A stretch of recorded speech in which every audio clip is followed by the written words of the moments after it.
Little Rock and Fayetteville. I can't remember how long it took you to explain yourself to us. I'm not gonna ask. I just wanted to know how many hours a week it works. That's just insane. And these files themselves. Yep. All right, here we go. Bigger.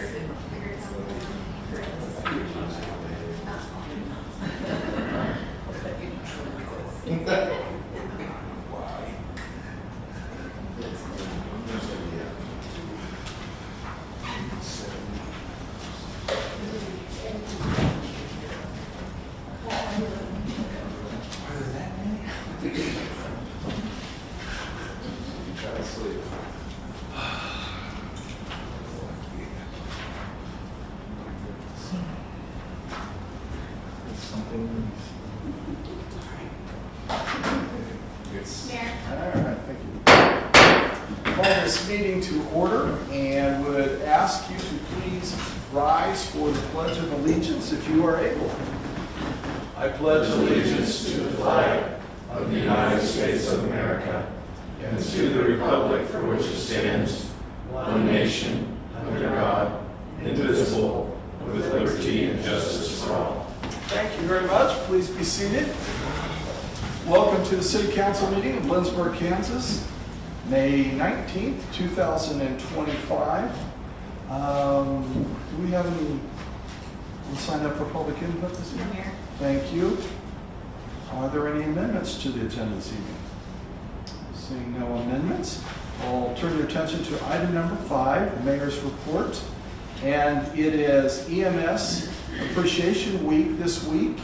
And so we just want to express our appreciation to our police chief, Terry Reed, director of public safety as well, and all of the team there.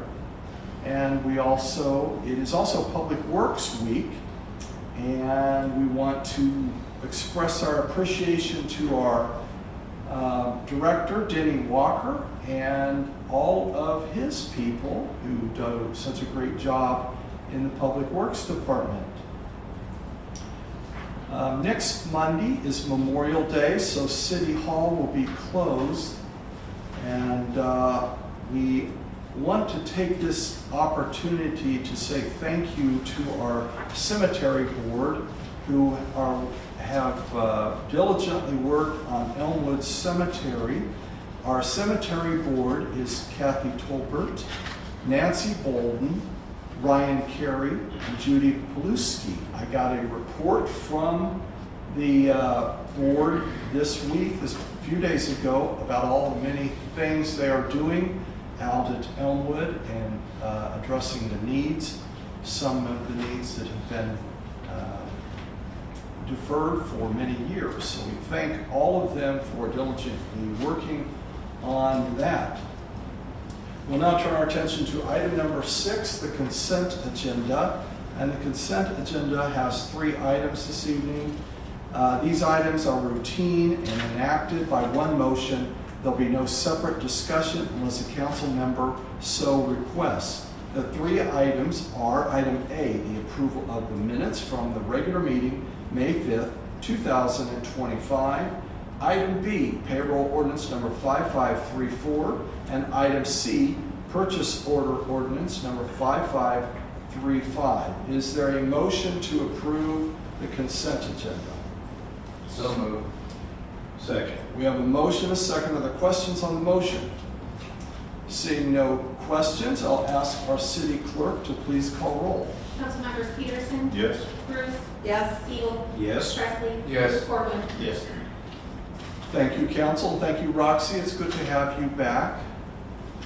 We'll next turn our attention to item 7. I don't believe we have any appointments this evening. Item 8, committee staff reports. I don't think we have any committee staff reports this evening. Thank you. Item 9, there is no old business to take care of this evening, so we'll turn our attention to item 10, the new business, and the item A, the Adams Brown audit presentation. And I will recognize David Hay, our finance director, and Danielle Hollingshead, lead auditor with Adams Brown. Good evening. I apparently picked the right council meeting to come to. Okay, I will start with, as I have in the past, start with the balance report first, and then I will jump over to the letter. I will go through this quickly like I usually do, and if you have any questions, just stop me or ask me at the end, that's fine too. So starting on page 1, 2, and 3, this is our independent auditor's report. And in the second paragraph, we're giving you an adverse opinion on U.S. generally accepted accounting principles, and that's because you waived GAAP, so we don't give you an opinion on it. And instead, in the third paragraph, we give you an unmodified opinion on regulatory basis of accounting, and that is the highest, cleanest opinion you can receive, basically stating we don't believe there are any material misstatements in the financials, and it follows Kansas Municipal Audit and Accounting Guide. Then it goes into the responsibilities of management.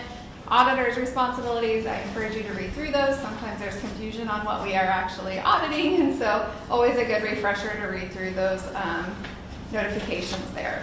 And if you turn to page 4, this is the individual financial statement that we're issuing that opinion on.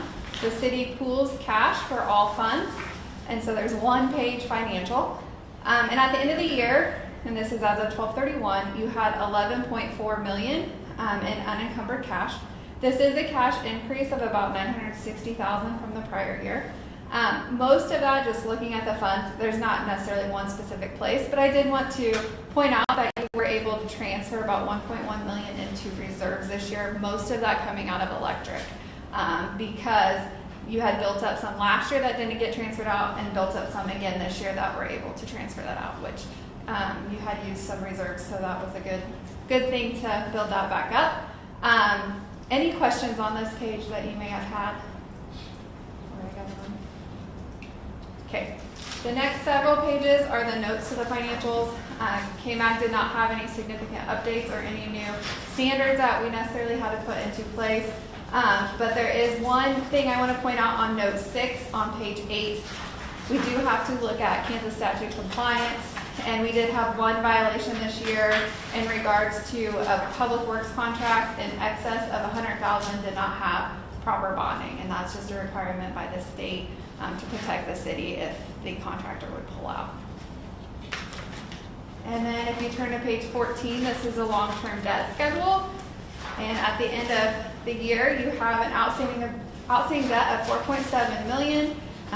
Currently expected to be paid off in 2047. You will see as the years go on, if you enter into multi-year agreements, we now are required to put those on there as finance leases. Sometimes it can be smaller things that you haven't maybe seen in the past because we weren't required to. They used to be called operating leases, and now we are required to. So that long-term debt schedule may look longer than it has previously. And then the next several pages are each individual fund, actual to budget comparison. There were no budget violations, but I always encourage you to look through those pages. It just gives you a better idea of what was spent compared to the prior year and how you did up against the budget. Any questions on the?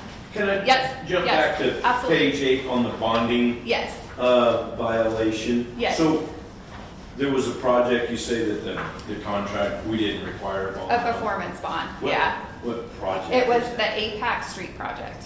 Okay. And sometimes APAC does and sometimes they don't, so you kind of have to just watch. I don't really know what their criteria is, but Kansas is pretty straightforward. If it's over $100,000, you have to be bonded. Okay. Okay.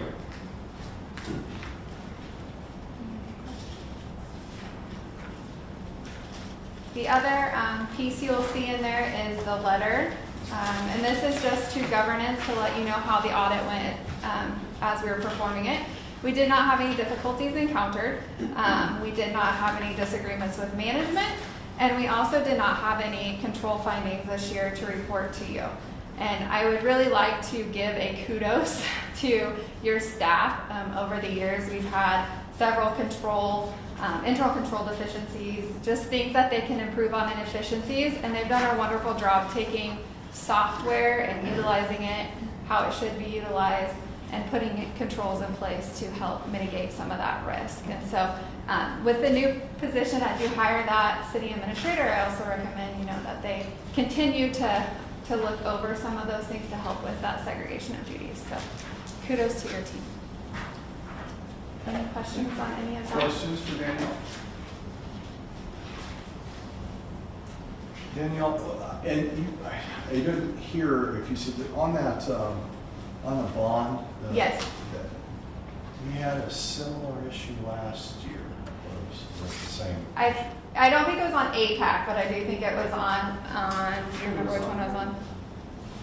I didn't write it down. I want to say it was something with the electric. It could have been the substation. Okay. So yes, it's something when you get those contracts, make sure that there is that performance bond in there. And it does usually cost a little bit more on your RFP Gotcha. when you do those bonds. And so sometimes I think that's why contractors don't throw them in there. Right, I'm somewhat familiar with that and that process, and it probably needs to be stipulated in our RFPs and just something we think about. Yeah. Anything over that much, we need to require that, excuse me, as part of the project. And typically, the general contractors require for holding that bond, and the subs then below them are not. But the general contractor needs to hold it. That secures, even if a subcontractor fails or goes into bankruptcy or something, their bond will cover the remainder of the project. And I think sometimes, now APAC I know does these bonds, so it's not them, but some contractors aren't big enough, they don't do the performance bonds. And so that's where we usually see it, but in this instance, they may have thought it was broken up or that it wasn't a full project, I'm not sure. Okay, thank you for that clarification. Further questions? I've got one, but Sure. it may not be for you, maybe for David, Okay. for another day. Okay. And if it is, just tell me. Okay, On the enterprise fleet lease, it shows the end of year balance.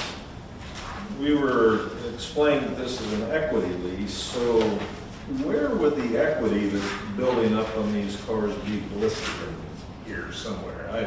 I don't know where that would be. okay, so this is all cash basis, so you're not gonna have a balance sheet, so you wouldn't show any assets So- or equity. So it wouldn't. This is just until- truly until the we would outstanding sell balance, it. yeah. We won't see that on the audit until we. Yeah, this is Exchange. just what, as of 12/31, what you owed on that lease. Oh, that explains. Okay, further questions?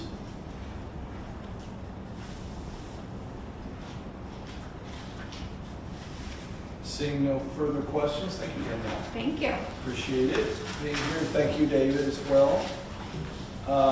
Council, the recommendation is for a motion to accept the 2024 audit as presented. Is there a motion?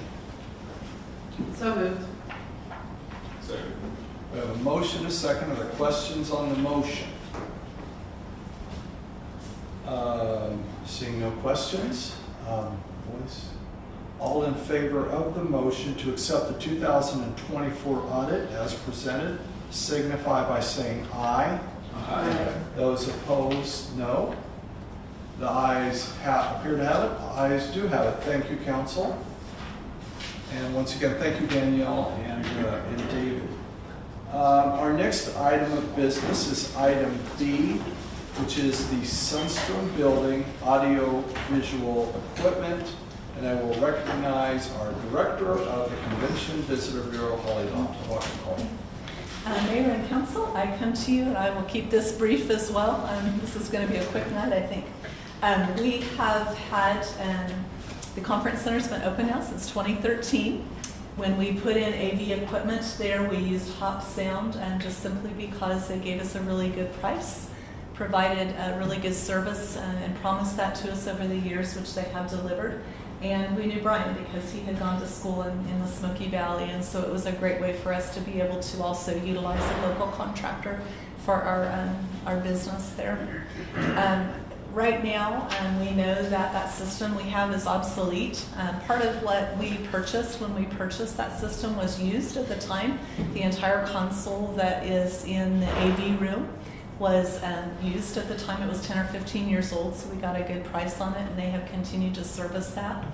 But right now we have mics that look like they've been dropped off to the second story of the building a few times. The tops are kind of crunched on them. And our AV, our projector in particular, does not have a really clean, clear picture on it because it's an older machine, and you can just do a lot better today. When I started looking at all of this and got a quote from Brian to begin with, I got online to compare to see if I could buy those items cheaper, and I couldn't. And so I feel like this is a good quote. When we compared this to what we were quoted for doing council chambers for some things, it came in at less than a fourth of that amount. So I believe it is a good quote. I did not go anywhere else, and if you would like for me to do that, I can. But again, I don't see that this is we're not going to do any better anywhere else. The only item that's on here that he did not know if he would need to do, there was also a projector mount that he doesn't think he will have to provide, but he did put it in the quote just in the off chance that he would, and that's an additional $249. So I am asking that a motion is made and approval is given for a maximum cost of $7,074 to replace these items that are listed in the AV system, so that we're just up to date and we're good to go for meetings and events that require that. Thank you, Holly. Are there questions from Councilmember Presley? I just don't understand about the ceiling mount. Why would it not be fitted? Is there another form of mount or another form of projector? Or what's The projector we have is a ceiling mount. He thinks the same mount that we've used in the past will work, and he won't need a new one, but he's not positive about it until he gets up there to install it. I'm sorry I wasn't very clear about that. Neither was I. Councilmember Peterson? This may be for another day too. Okay. But currently, we are not charging for AV for meetings not or ever. guests. That is another profit center I think we're missing out on, and I would want to maybe suggest that we compare to other facilities if We they have done that. We if have they listed- include them or not, and if we're apples to apples on that. But Some do and some don't. Probably one of the things that has kept us from it in the recent past has been the fact that what we were offering, we had individuals bringing in their own projectors, just simply because what we were offering was not up to snuff, particularly if it was something that had to have a very clear picture to it. So, But some conference centers charge for AV, you wouldn't pay for this in one meeting. That's Yeah. the reason I asked. All right. Thank you. So Holly, then, did you suggest in any way that with newer, better equipment, that these could be looked at? I have not suggested that because in the past we have just been told that we were not to do that. That was a clear item that sold the conference center because you were not having to pay for those things and helped us out. But it's something we can look at. It's just direction that I would need to be directed that you wanted to do something differently. Thank you, Holly. Further questions? Seeing no further questions, thank you, Holly, for your presentation.